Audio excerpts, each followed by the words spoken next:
Thank you, everybody, for being here. Just a very brief introduction for me. I have two functions here. One, those of you who have been involved with the two things the bishop's already done with us, which is celebrate Mass and give a terrific homily, and our lunch, know that at both occasions I took the opportunity to talk about service by our students, by our staff, and by our faculty.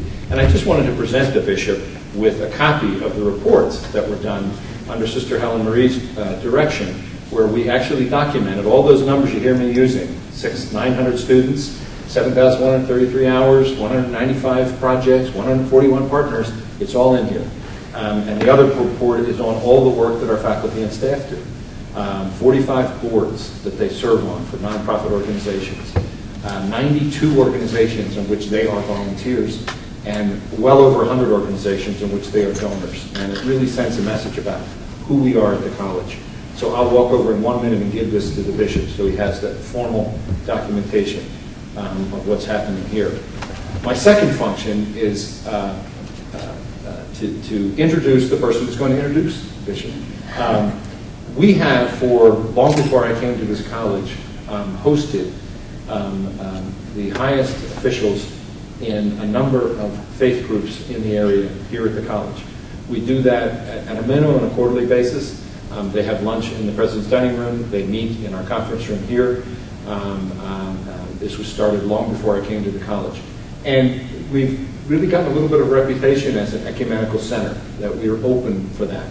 Sister Helen Marie has really accented that by the fabulous job she has done with our fall and spring ecumenical lectures and with our moral choices lecture each year. So there really is a reputation for that. Just to prove it's not just by reputation, the person who's going to introduce the Roman Catholic bishop of our diocese is an ordained minister of the Presbyterian Church, who also happens to be our dean of faculty and our senior vice president for academic affairs, Dr. Tim Fuller.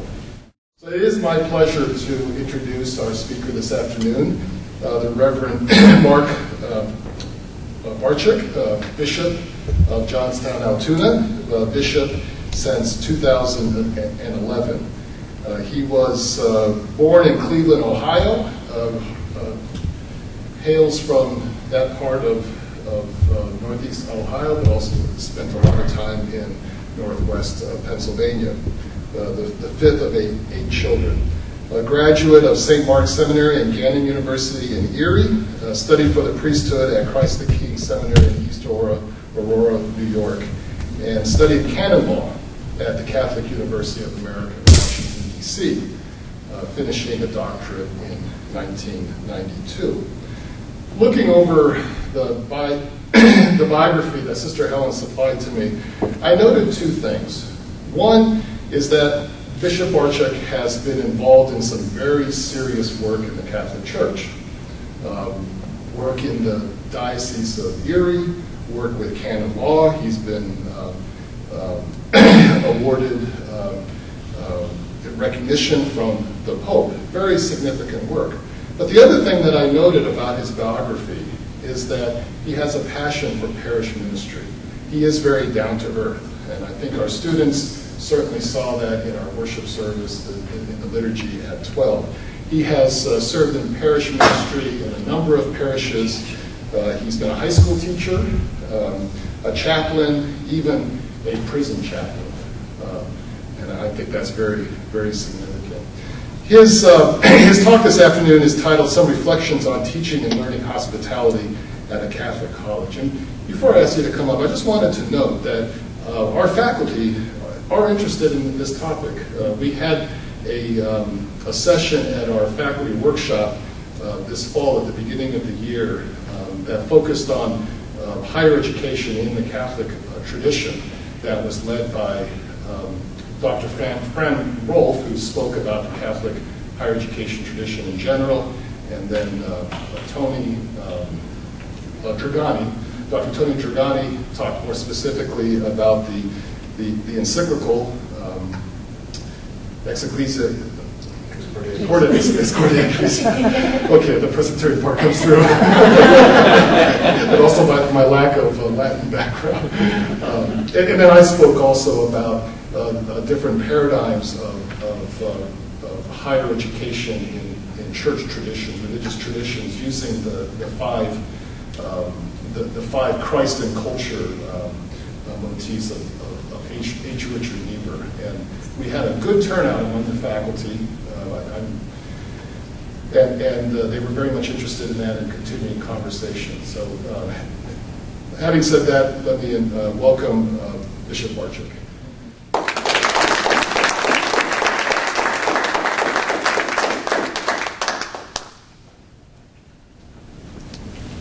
Thank you very much, and I'm very happy to be here with you.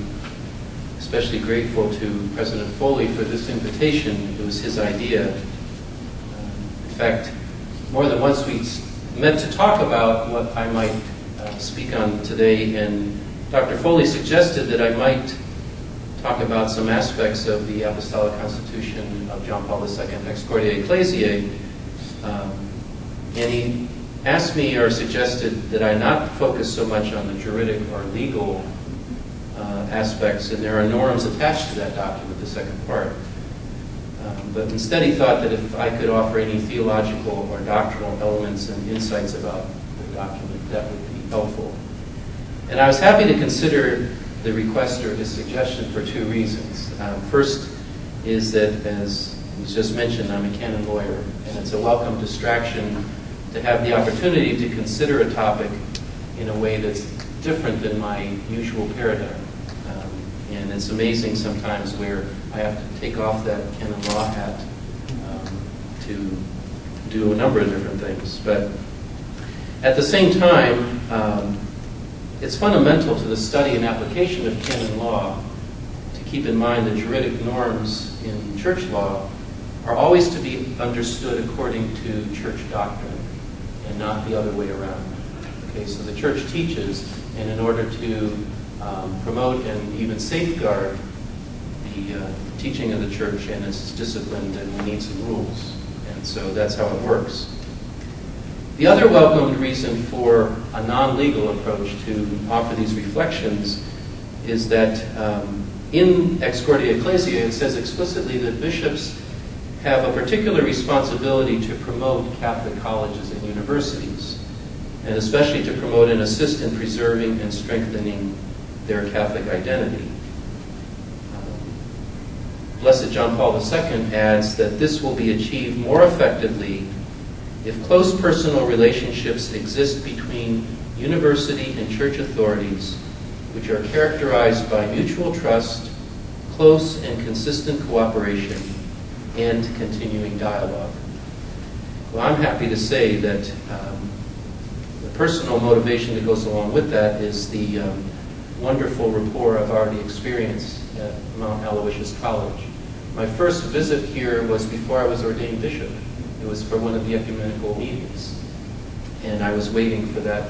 I had come for the announcement that I was going to be bishop, and then I had to go back and have surgery before I could be ordained.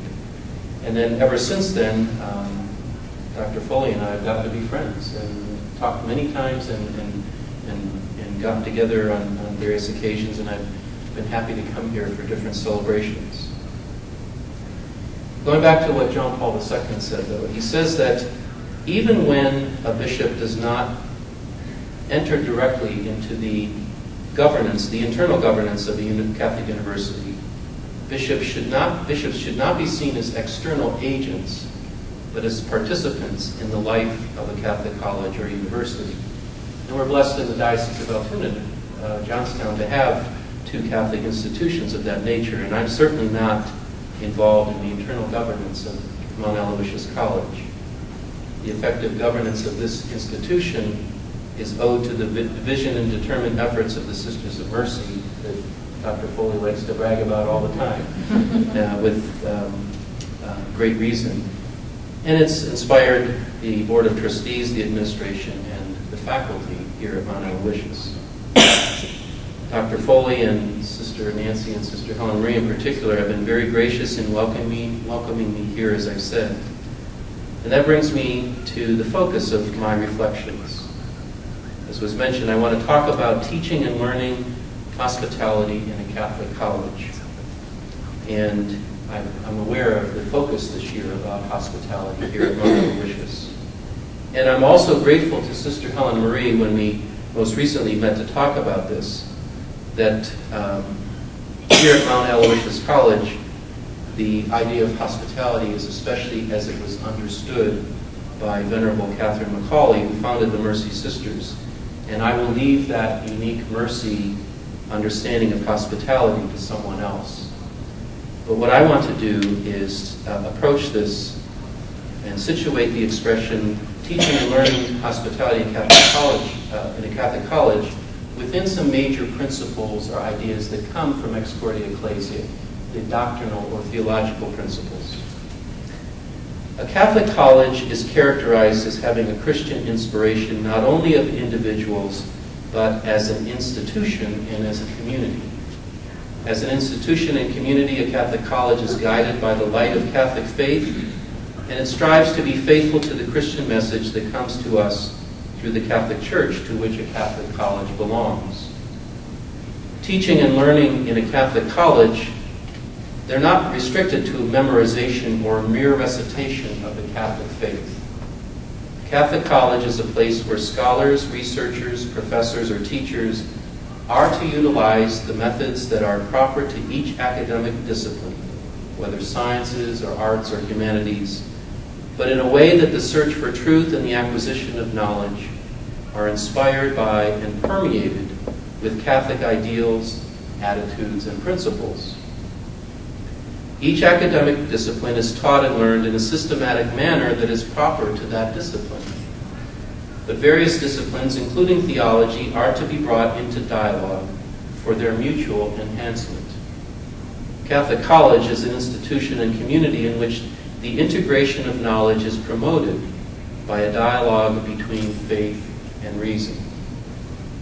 According to the principles set forth in Ex Cordia Ecclesiae, it is understood that all members of a Catholic college, as institution and as community, contribute to that enterprise. This includes students, teachers, administrators, whether they are members of the Catholic Church or other churches, other ecclesial communions, or even other religions. A Catholic college is to be animated by a spirit of freedom and charity, and it is to be characterized by mutual respect, sincere dialogue, and respect for the dignity and the rights of persons. This means that there must be an ethical concern present in which teaching and learning is conducted in accord with moral norms that are not in conflict, at least, with the Catholic faith. Finally, it is very important to observe that the Apostolic Constitution Ex Cordia Ecclesiae, John Paul II teaches that in all of the universities or activities of a Catholic college, whether research, teaching, social life, culture, pastoral care, and so forth, in all activities of a Catholic college, in the most profound way, what is at stake is the very meaning of the human person as an individual and as part of a group. You may have noticed that in this brief review of these basic principles from Ex Cordia Ecclesiae, I mentioned Catholic college, and I mentioned teaching and learning, but I haven't mentioned the word hospitality. That's because hospitality is not mentioned explicitly in Ex Cordia Ecclesiae. However, it is certainly to be found there in an implicit, but not too subtle way. Of course, I need to explain what is meant by hospitality, and I will offer some thoughts on why it is an essential characteristic of a Catholic college. In order to set the stage, I'd like to present a couple of illustrations about hospitality within a college setting. People who have heard me speak know I like stories, so here's number one. My life is to have received my formal education in Catholic schools, seminaries, and universities. From first grade through doctoral studies, I've been blessed by many dedicated clergy, religious, and lay women and men who were my teachers and professors. I never went to public school except for kindergarten, half a day, but that doesn't count. Just teasing. They didn't have kindergarten at St. Monica's School when I started. In my undergraduate studies at Gannon University in Erie, it was Gannon College then, I was a philosophy major. It was a great preparation for my theological studies in seminary and later on, certainly for my graduate studies in church law. The faculty in the philosophy department was rather unique at that time since many of the professors were foreign-born priests. Gannon University was in its infancy during the Second World War. A number of priests fled the turmoil of Europe and arrived at Gannon, where they were able to continue to live their vocation as priests and teachers. Reverend Alphonse Crispo was one of them. He was educated in one of the great universities in Rome, Italy, and when I began my college studies, Father Crispo had been teaching philosophy at Gannon for almost 30 years. He was the only professor who taught the required courses on the history of philosophy. There's not much in my mind that's drier than that, I'll tell you. So we had to take 4 courses in the history of philosophy. Father Crispo loved philosophy. He taught with great passion, but his teaching method was very European. In his heavy Italian accent, Father Crispo would lecture the entire time without notes. He had his lectures memorized. It didn't matter if it was a 60 or a 90-minute session. And those who knew Father Crispo understood that asking questions during his lectures just didn't happen. But there was one student I remember as a freshman who apparently didn't get that message. I think it was about the 3rd or 4th lecture of that semester where this student was obviously not keeping up with Father Crispo's lecture, so he decided he's going to ask a question. Father Crispo was oblivious to this student who did not relent in holding up his hand. Father Crispo very rarely made eye contact. There was no need to. This student just sat there for several minutes, and it was evident that Father Crispo finally saw the raised hand, but it was also evident that he was not about to acknowledge that that hand was in the air. It continued on for some time until the hand in the air became a hand going like this in the air. Finally, Father Crispo stopped in mid-sentence and asked the student why was he waving his hand. And the student quickly replied, "I want to ask a question." And before Father Crispo could explain that questions were not to be asked during his lecture, the student went ahead and asked the question. I can't remember what he asked, but I've never forgotten Father Crispo's response. He looked at the student and said in his very thick Italian accent, "How can you ask a question? You know nothing." That's pretty wild, isn't it? But anyone who knew Father Crispo, a really good priest, and a devoted teacher, would not have been stunned by his response to the student. He did not say it to put the student in his place or to demean him in any way. Because as soon as Father Crispo said, "How can you ask a question you know nothing?" he said to that student, "Come and see me after the lecture. That is the time for questions." The poor student did not know what most of us already knew and experienced, that Father Crispo was one of the most generous professors with his time. On any given day, a bunch of us would sit on the floor in his little simple office and ask as many questions as we pleased. How can you ask a question? You know nothing. Taken entirely out of context, it does sound strange. After all, how can you know something if you don't ask questions? All of us here, I'm sure, know the importance of questions. Students ask questions to learn information, and teachers can ask questions of the students to assess how their students are progressing in the knowledge of that subject. I'd like to share with you one more illustration. Don't worry, I'll go back to Father Crispo soon. Keep the waving hand in mind, but especially keep in mind, how can you ask a question you know nothing? But I'd like to share with you one more illustration in which questions are a very, very important feature of the story. It's not my own experience. It was however, a defining experience for an individual of considerable fame. Isidore Isaac Rabi was born in 1898 in a small village in what was then the Austro-Hungarian Empire. The name of the village is Rimanov, and I've actually been there. It's located in now what is known as Galicia, Poland. You know, the borders changed after the empire was gone.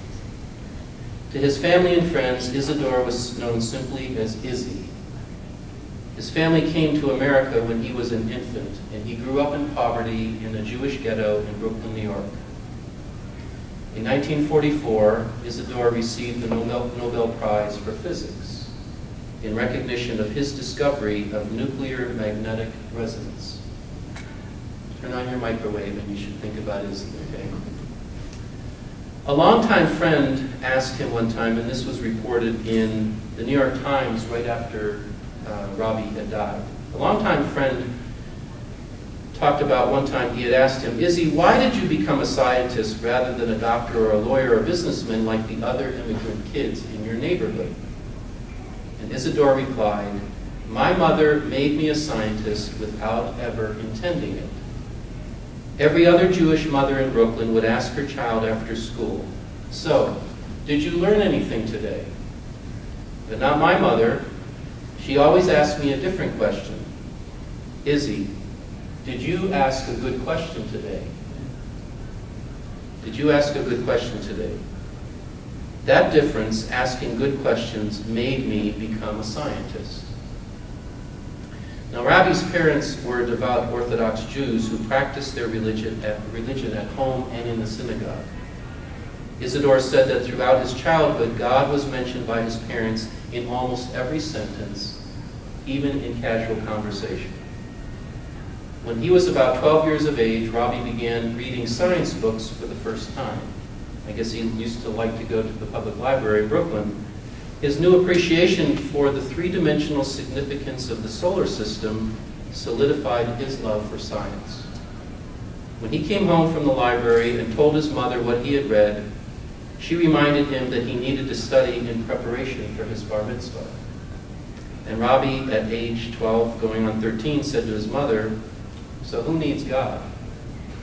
However, his knowledge and his love for science did not cause him to give up on his faith.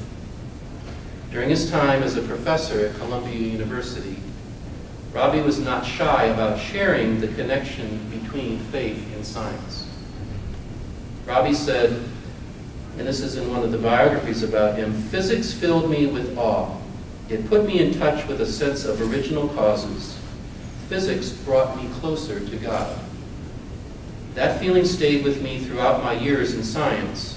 Whenever one of my students came to me with a science project, I would ask the question, will it bring you closer to God? Now that's extraordinary when you think about the caliber of scientists we're talking about. For Rabi, doing great physics was walking the path of God, it's described. And a biographer quotes Rabi explaining, the first verses of Genesis were very moving to me as a child. The whole idea of creation, the mystery and the philosophy of it sank in on me, and it's something I still feel. There's no question that basically somewhere way down, I'm an Orthodox Jew. My early upbringing, so struck by God, the maker of the world, this has all stayed with me throughout my life. And these quotes were actually given in interviews for his biography late in his life. He died from cancer at home in 1988. A few months before his death, he was reminded in a very personal way of his greatest achievement that led to the Nobel Prize for Physics. His physician sent him to the hospital for tests because he had cancer. And one of the tests included an MRI, magnetic resonance imaging, which was developed from his groundbreaking research on magnetic resonance. Isidore Rabi remarked, I saw myself in that machine. I never thought that my work would come to this. Rabi's also quoted as saying, I love this, I think physicists are the Peter Pans of the human race. They never grow up because they keep up their curiosity. You probably know that Robbie was associated with many prominent 20th century physicists. They were personal friends and colleagues. People like Niels Bohr, Otto Stern, J. Robert Oppenheimer, and Enrico Fermi. And we're mentioning that cast of characters, we're talking about the bomb, right? Okay? All that nuclear physics stuff. I remember hearing about those names in high school. Somehow, for me, their stories don't conjure up an image of Peter Pan. I don't know what image Robbie's story conjures up for you, but it made me think of how teaching and learning really do have something to do with hospitality, especially in the context of a Catholic college. Actually, teaching and learning have a lot to do with hospitality in a Catholic college. So I don't want to oversimplify this, but for purposes of this presentation, I want to mention, first of all, that throughout history, hospitality has been known to involve care for the stranger, especially when that person's survival would be at risk if such care was not provided. Hospitality may involve welcoming or befriending someone. Patricia Johnson has observed that hospitality involves the creation of a place for another. Such a place is both physical and intentional. It is created from the real means of one for the benefit of another. And it is hospitality only when it is given willingly, in her opinion. In the Judeo-Christian tradition, hospitality is understood as a sacred duty. This is found in the Hebrew Scriptures, including the book of Genesis, where the patriarchs were seen as models of hospitality. And the preeminent story is in Genesis chapter 18, when the Lord God visited Abraham, accompanied by two, quote, messengers who were angels. And, of course, Abraham didn't realize it at first who he's actually providing hospitality for. And that story goes into Abraham pleading the cause for God not to demolish Sodom and Gomorrah. Anyways, in Deuteronomy, Moses explains that those who fear and serve God and hold fast to him and swear by his name must execute justice for the orphan and widow and befriend the alien by providing food and clothing. This sacred duty was understood not simply to be a matter of friendliness or politeness, because it also extended to one's enemies, and you can read that even in the book of Proverbs. In the New Testament, hospitality is exemplified by the person of Jesus Christ, who gave himself to his guests even when they did not provide him with hospitality. And you can think of the number of times when Jesus visited the home of the Jewish leaders and was denied even the most simple hospitality, like to wash someone's feet, because people's feet were yucky from walking in the dirt roads. Jesus taught that the final judgment of all of us will be an account of how each person did or did not provide hospitality. When did I see you naked and not clothe you? When did I see you hungry and not feed you? And so on and so forth. From this teaching of Jesus, it has come to be understood that hospitality is a virtue that is a function of the theological virtue of charity. The teaching of Jesus regarding hospitality is related to that law of charity. The primacy of charity is an issue that Jesus addressed in answer to a trick question from a lawyer. There goes that lawyer thing again. Can't help myself. I love stories about lawyers in the New Testament. Makes me chuckle on the inside. Anyways, this is the version of the story from the Gospel of Matthew. You know this story. When the Pharisees had heard that Jesus had silenced the Sadducees, they gathered together, and one of them, a scholar of the law, tested Jesus by asking, "Teacher, which commandment in the law is the greatest?" Jesus said to them, "You shall love the Lord your God with all your heart, with all your soul, and with all your mind. This is the greatest and the first commandment. The second is like it. You shall love your neighbor as yourself. The whole law and the prophets depend on these two commandments." Now, it's worth noting, for the sake of our reflection today, how this conversation is presented in the Gospel of Luke. When the scholar of the law asks Jesus the question, Jesus responds by asking the lawyer, "What is written in the law? How do you read it?" The legal scholar recited the two commands and was commended by Jesus, who said, "You have answered correctly. Do this and you shall live." Now, I remember growing up as a child, like many of us here, when my mother would lay down the law and say, "Do this and you're going to be happy," right? But we never had that response. Anyways, do this and you shall live. So in order to understand this teaching as it's presented in Luke's Gospel, we need to ask another question. And the question is, who is my neighbor? The answer given by Jesus is found in the parable, as you know, the parable of the Good Samaritan, which Jesus shared with the legal scholar, who did not seem to want to let go of his line of challenging questions, his trick questions. It says in the Gospel of Luke that in order to justify himself, that was his motivation. In order to justify himself, the lawyer asks Jesus, "Who is my neighbor?" Jesus answers this question in such a way as to give the legal scholar a choice of answers.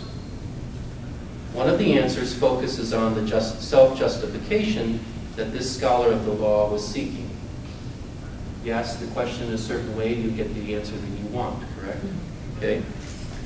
This answer is found in the parable when Jesus uses the examples of a priest and a Levite who encounter a robbery victim along the side of the road. They could easily justify themselves to move as far away from this victim as possible and continue on their merry way without offering assistance. First of all, because the victim could have been considered unclean, and priests and Levites didn't do things that were unclean. It was against the Jewish law. Or because the victim's needs were so great that it might have kept them from doing the things that priests and Levites were supposed to do. A hierarchy of things that can't stop and render assistance. I got to go do something more important. The other answer that Jesus offers, besides this one that focuses on self-justification, the other answer that Jesus offers to that legal scholar is found in the example of the Samaritan, who was moved with compassion when he saw the victim and went to great lengths to provide assistance. The Samaritan had physical contact with the victim, bound up his wounds physically, and using his own funds, he engaged others to provide additional care as needed. He went out of his way to help, in other words. Then, in a masterful way of responding that Jesus often used to just put the Pharisees to quiet, Jesus answered the legal scholar's question with a question. Jesus asked, which of these three was neighbor to that victim? It is especially noteworthy that Jesus did not pose that question in order to obtain an objective answer, not an objective answer. He asked, which of these three, in your opinion, was neighbor to that victim? The content of this simple parable is certainly about the substance of hospitality. Hospitality is not simply the sacred duty that is evident in the writings of the Old and New Testaments of the sacred scriptures. Hospitality is not simply a practical expression of charity in the sense that being a neighbor or a good Samaritan is only about doing good deeds. There's even more yet to come. And so in the Christian tradition, the Catholic tradition especially, hospitality is also discussed or treated as a virtue. In the Catechism of the Catholic Church, and it's a steady, handy reference, it describes virtue as a habitual and firm disposition to do the good. It allows the person not only to perform good acts, but to give the best of himself or herself. The virtuous person tends toward the good with all his sensory and spiritual powers. The virtuous person is able to put to use the intellect and the will, and these powers are assisted by God's grace. That's right out of the Catechism. One of my favorite authors, it's a little bit dated now, perhaps for some, one of my favorite authors on matters of spirituality had some noteworthy observations to make about hospitality, especially in the Catholic tradition. His name is Henry Nouwen. Henry Nouwen wrote that hospitality is the virtue that makes anxious disciples into powerful witnesses. It makes suspicious owners into generous givers. And it makes closed-minded sectarians into interested recipients of new ideas and insights. Nouwen reminds us that hospitality requires listening. He says that to listen is very difficult because it asks of us so much interior stability that we no longer need to prove ourselves by speeches, arguments, statements, or declarations. Sort of like the Pharisees' approach. True listeners no longer have an inner need to make their presence known. They are free to receive, to welcome, and to accept. Listening is much more than allowing another person to talk while waiting for a chance to respond. Listening is paying full attention to others and welcoming them into our very being. The beauty of listening is that those who are listened to start feeling accepted. They start taking their words more seriously, and they discover their own true selves. Henry Nouwen observes that the purpose of hospitality, and this is, I think, one of the big points that we need to pay attention to in this section. Henry Nouwen observes that the purpose of hospitality is not to change people, but to offer them space where change can take place. It is not to bring men and women over to our side, but to offer freedom, not disturbed by dividing lines. It is not to lead our neighbor into a corner where there are no alternatives left. That's the traditional approach of the Pharisees. But, as Nouwen says, hospitality is to open a wide spectrum of options for choice and commitment. Nouwen's insights about hospitality as listening to and not changing people, but offering a space where change can take place through an openness to options for choice and commitments, are elements that are found in that story, if you listen to it, of Izzy Rabi. He was that kind of a person in his approach to people that he interacted with as scientist and as professor. Now, some thoughts about teaching and learning hospitality. According to Nouwen, the hospitable teacher has to reveal to the students that they have something to offer. He noted that many students have been for so many years on the receiving side and have become so deeply impregnated with the idea that there is still a lot more stuff to learn. They have lost confidence in themselves and can hardly imagine that they themselves have something to give, not only to the ones who are less educated, but to their fellow students and their teachers as well. Now, Pope John Paul II explains in Excordia Ecclesiae that a Catholic college is the place where students should be provided the opportunity to face this very challenge. Citing the Pastoral Constitution on the Church in the Modern World from the Second Vatican Council, Pope John Paul II states that students should be challenged this way during the time of their college studies and throughout their lives because, quote, and this is the quote from Gaudium et Spes, the human spirit must be cultivated in such a way that there results a growth in one's ability to wonder, to understand, to contemplate, to make personal judgments, and to develop a religious, moral, and social sense.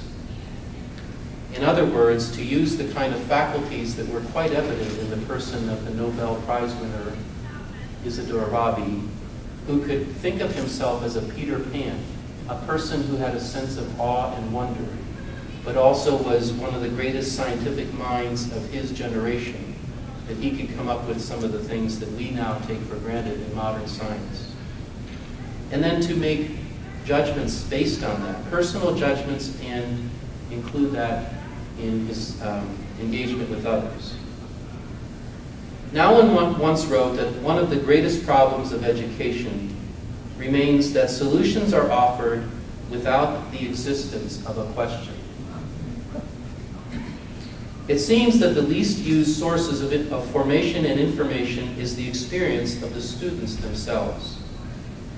Excordia Ecclesiae treats of this experiential element within the role of the Catholic College in dialogue with culture, through which the aspirations and contradictions of culture are discerned and evaluated in view of the total development of individuals and groups.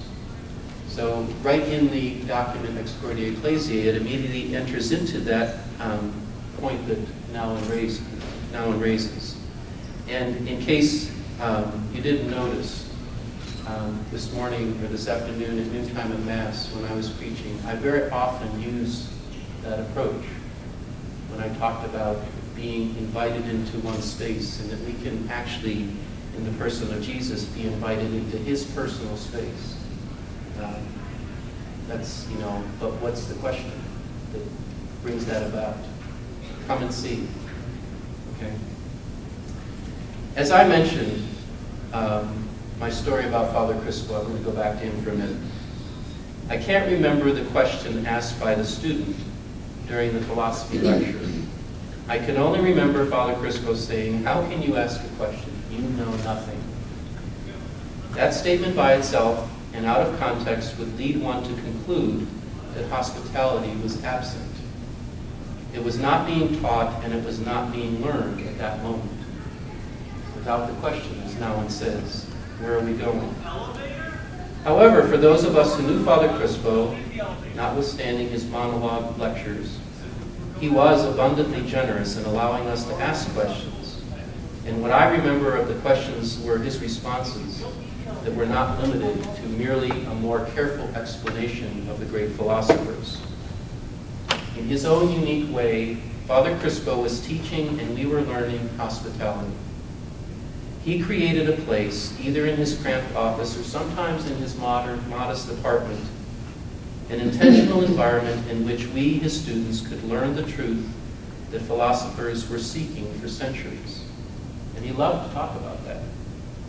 What was more astounding to us, though, was the way in which he appeared to be vulnerable in those conversations. At least in the sense that the conversations were not confined only to the history of philosophy, which was his specialty. Picture it. I mean, this man was in his early 60s already when I first met him. I was 18 years old, a college freshman. When he was engaged in one of his lectures, he appeared to us to be invincible. You know, he had just that stoic approach where he could just go on and on, telling you everything that he knew. Everything that he knew. When he was doing that. But in other sessions, he talked about music, about art, about faith, about human suffering, about hope, and his faith, especially in Jesus Christ. In those other topics, he revealed more of himself, and from those conversations, we learned more of the truth about ourselves. There's a Jesuit theologian by the name of Gerald Fagan who observed that hospitality means openness to what guests and strangers bring to us. And if you think about it, hospitality traditionally has been understood to mean just the reverse, what we have to give to those who are in need, aliens and strangers. He says, we receive a revelation from the guest which can change us and enrich our lives and open us to new possibilities and ways of thinking and living. So we can say that hospitality involves a real reciprocity.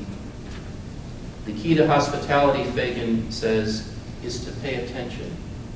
When we pay attention, we divest ourselves of our own preoccupation. The whole business, like with the Pharisee in the gospel story, who was seeking an answer by asking questions by which he would be self-justified, caught up or preoccupied with what he had judged was the best for his way of seeking the truth. As a college freshman, my first impression of Father Crispo did not include the idea that he paid much attention to us. How could anyone talk that long without interruption and without interaction, without any dialogue? How could he have that kind of regard for us? What a huge surprise it was for me as an 18-year-old college freshman when his attentiveness in another forum was so immediate and pronounced.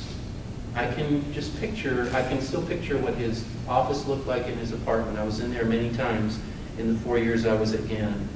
And we could go there and you didn't even see the time go by, except we had to hurry up and get on the bus to get back to the seminary.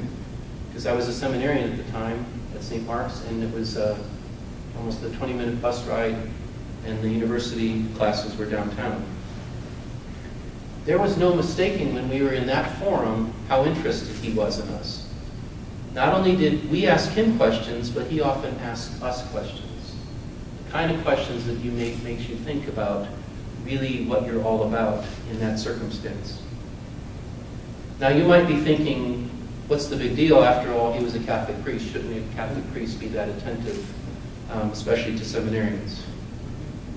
John Paul II notes in Excordia Ecclesiae that all teachers in a Catholic college who are of the Christian faith are called to be witnesses and educators of authentic Christian life.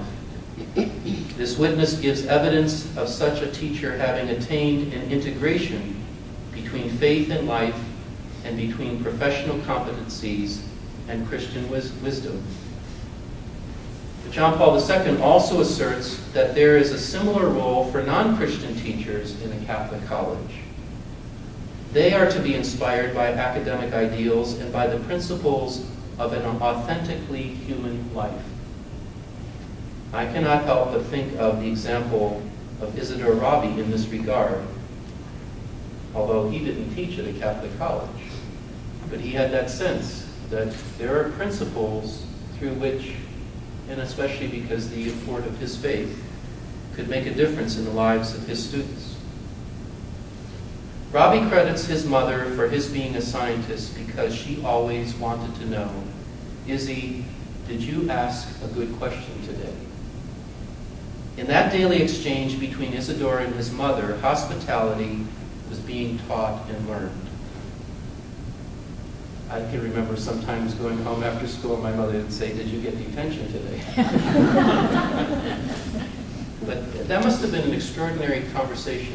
And we read his biography, she asked him every single day that question. Did you ask a good question today? An intentional space was made in and through which Mrs. Rabi respected the unique personhood of her son. It is where and how new life was found and his gifts could flourish.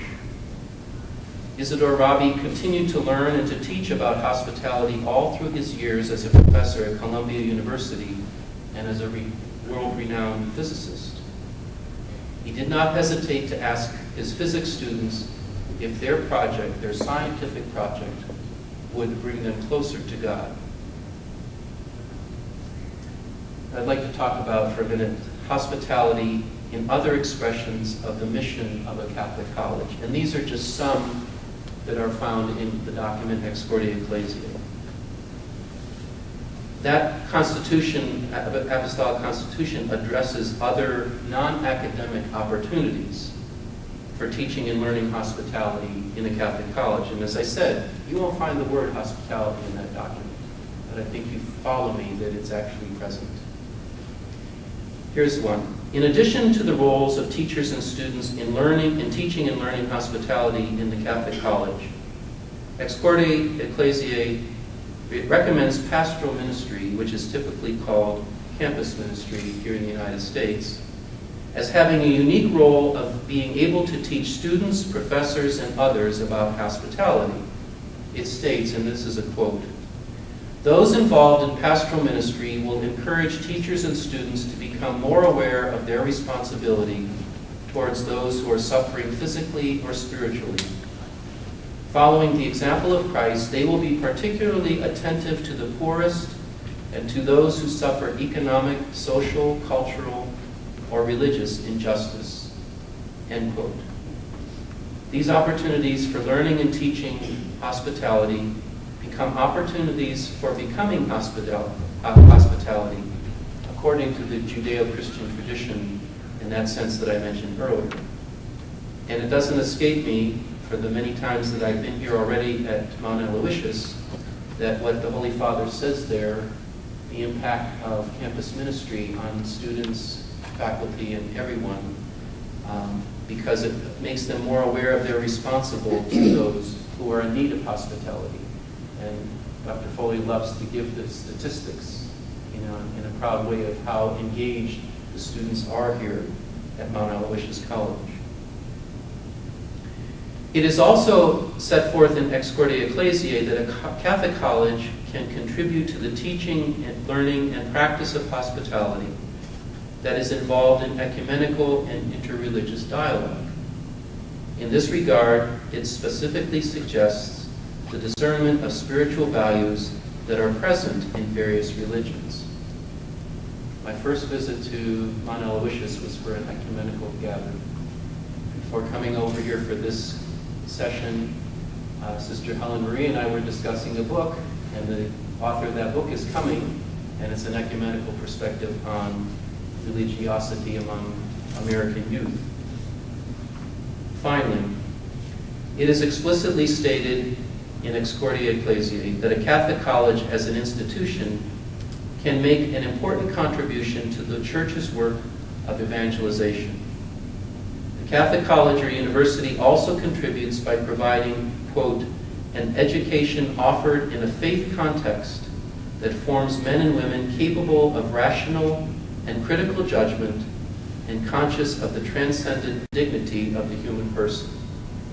So there are just a few other areas outside of the classroom in which it's very clear in the document Excordia Ecclesiae, which, if you read the introduction to that document, John Paul II, who sometimes could be given to a little bit of exaggeration, said he called that a Magna Carta for Catholic institutions of higher learning.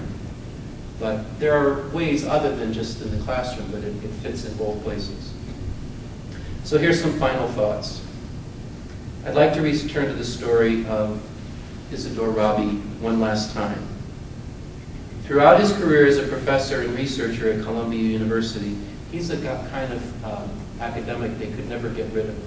They gave him a special title, and I guess he used to just wander the halls, never would leave the university even after he was, quote, retired.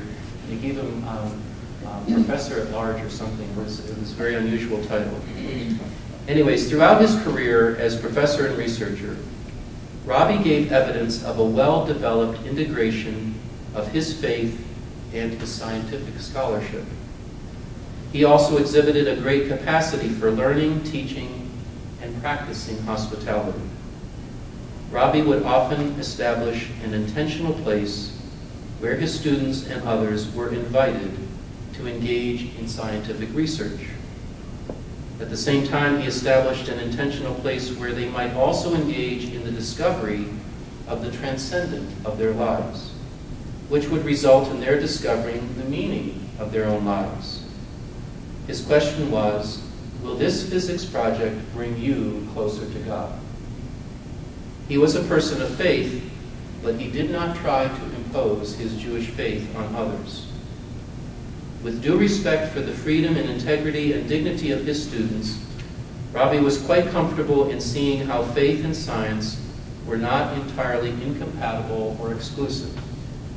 He saw it as an opportunity to invite others to engage in a reflection on the impact of one on the other. When I reflect on Rabi's approach, I think about the ways in which administration, teachers, and students in a Catholic college can engage in dialogues that include both faith and academic disciplines. I've tried to suggest that this engagement involves hospitality, even though it doesn't say that explicitly in the Magna Carta, because it involves creating an intentional place where this sort of dialogue can occur, where this form of hospitality does not try to change the other, but allows the participants to seek whatever change is needed in their search for the truth. Now, when John Paul II issued the Apostolic Constitution Ex Cordia Ecclesiae in 1990, there were a number of reasons at that time for including a section that contained specific juridic or legal norms at the end of that document. I happen to know one of the persons who was a ghostwriter for that part of the document, and he is an eminent canon lawyer. Much of the discussion of Ex Cordia Ecclesiae that followed after it was promulgated in 1990 was a critique and sort of a backlash against the emphasis on those juridic elements. A lot of people were, accusing one side or the other about the distancing of Catholic institutions of higher learning from the mainstream authority structure of the Catholic Church. We're independent, and we don't have to, walk the walk and all that kind of thing. A number of my own colleagues, even friends in canon law, have written dissertations, articles, and commentaries on those juridic norms that are part of the document. Unfortunately, much of the discussion, up until recently, it didn't focus on hospitality. At best, it resulted in looking at the landscape of Catholic identity and academic freedom as being a matter of tolerance. At best, it's all about, we'll just tolerate this and try to get along. Let's maybe just tone it down, ignore it, or not talk about it. We'll tolerate it.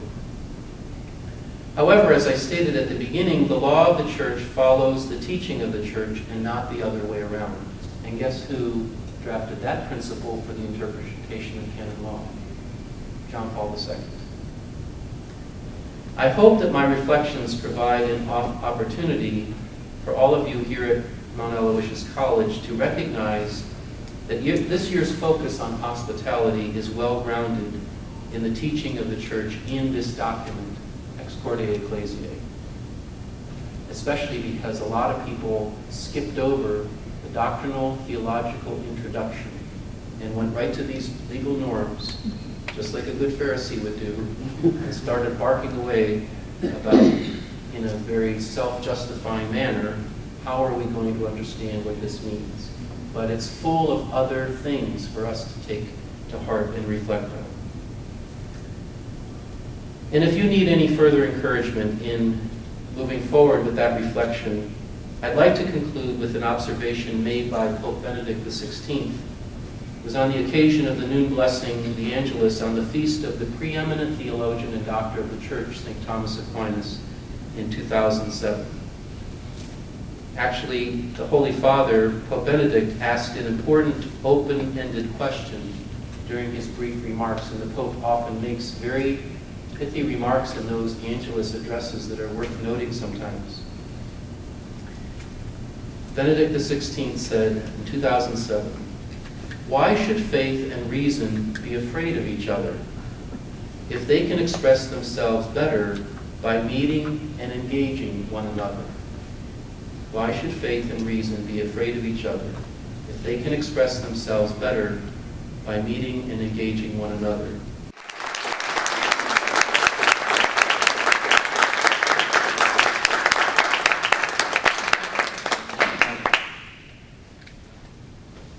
Thank you very much, Bishop Bartchak. I think you can feel from that round of applause. You have done us a great service by deepening our choice. I think we understood it was a good choice to focus on hospitality, but I think what you've done for us today is given us a whole other realm in which to root that virtue and that practice and to understand it in that which we are most about, and that's education. So we are all teachers and learners. I love that you said hospitality. It's about listening. It's about curiosity. It's about wonder. It's about caring. It's about attentiveness. And most of all, it's about creating space for one another, for new ideas, for differences. So we pledge ourselves to continue along that route. And I know that the bishop has been here quite some time, but I'm sure he would entertain a couple of conversations before he gets on the road. But thank you for your attentiveness also, and thank you, Bishop Bartchak.